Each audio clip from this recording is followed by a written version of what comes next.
All right, y'all. How y'all doing this morning? Can y'all see me? All right, today, y'all, we're gonna talk about Paul George.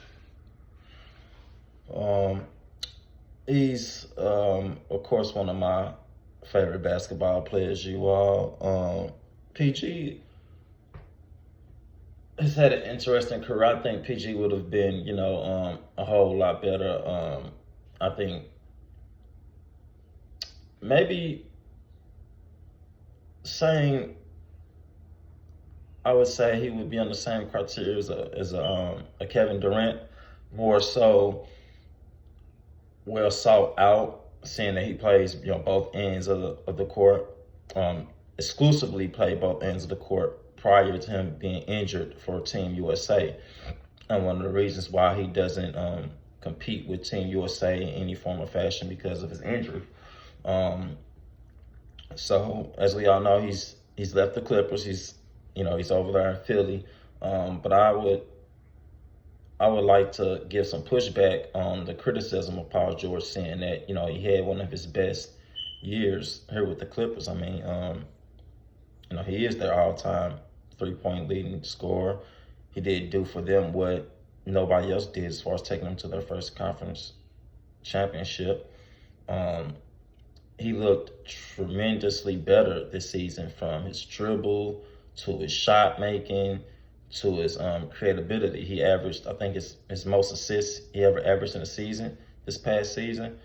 Um, his 3-point percentage is amazing. He shoots over 40%. Top five as far as catch and shoot guys from the perimeter. Um, so he's bringing a lot. He's bringing a lot to Philadelphia, especially being a wingman, somebody that can guard the perimeter. Other wingmen on the Eastern Conference, you got the Jaylen Browns, you got the Jason Tatums, things of that nature. Of course, you got the Giannis's, the Chris Middletons. You got some guys on the Eastern Conference side that will shape them up, give them some problems. You got the Mikal Bridges, the OGs. But Paul George himself, I think he brings a lot of stability to Philly.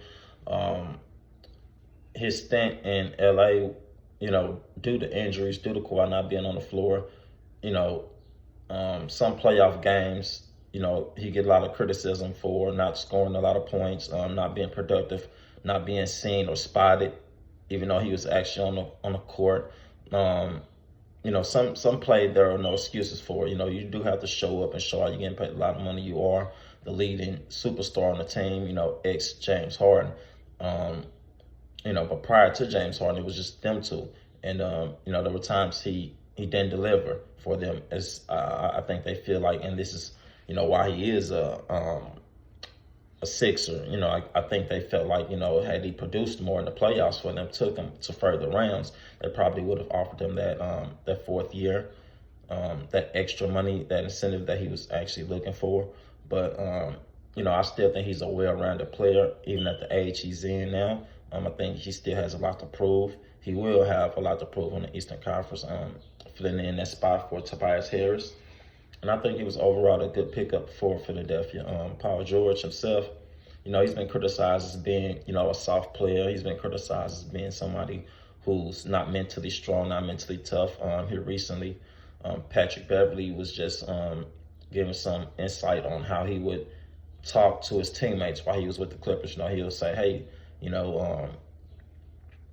things like, well, how, he was cool with, I believe it was the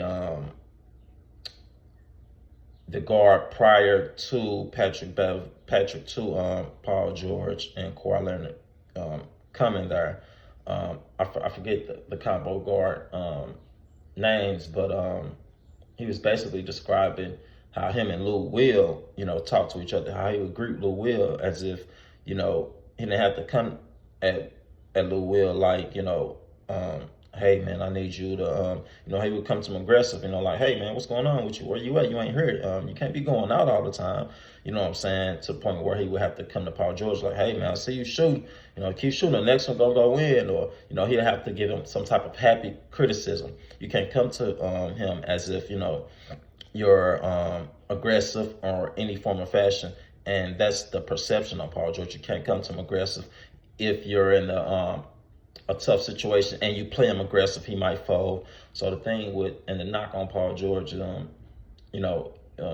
physicality.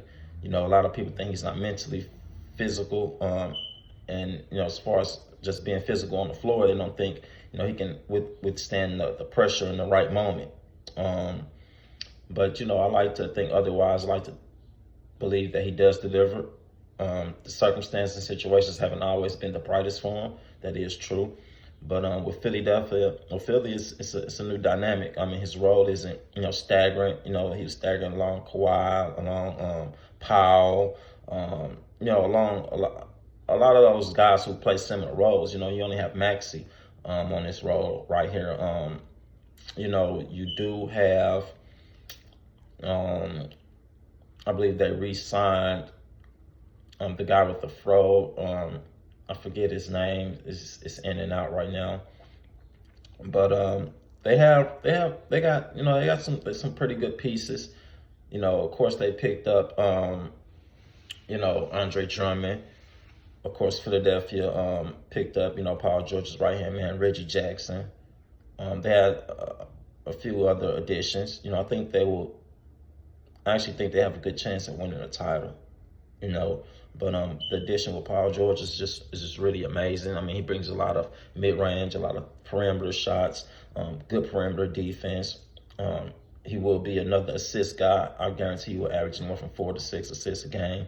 And he would be a solid 20-point shooter for Philadelphia 76ers. It's just the thing of, during the playoffs, can he be there? Can he mentally be there? It's the thing with the regular season, will he be healthy? Would he play the duration of 82 games? Could he play 60 games? There's been a knock. This last year, it was a contract year for him with the Clippers. He played about 69, 70 some games for the Clippers on a contract year. Prior to that, I think it's maybe been about 50 to 40 some games he's played each season with the Clippers due to injuries. Them contract years, guys always find a way to do a better job at keeping themselves healthy and lifting their progression up, so they can bring a qualifying debate to getting a better offer through their agent with the organization they're coming back for. But nevertheless, I really think Paul George is a top 10 NBA player currently. In my opinion, as a fan, I think he's a top 5 player. That's just my opinion. But y'all let me know what y'all think. Y'all let me know if Philadelphia got a good chance to win the championship this year. Follow the channel, subscribe to the channel, and share my video, y'all.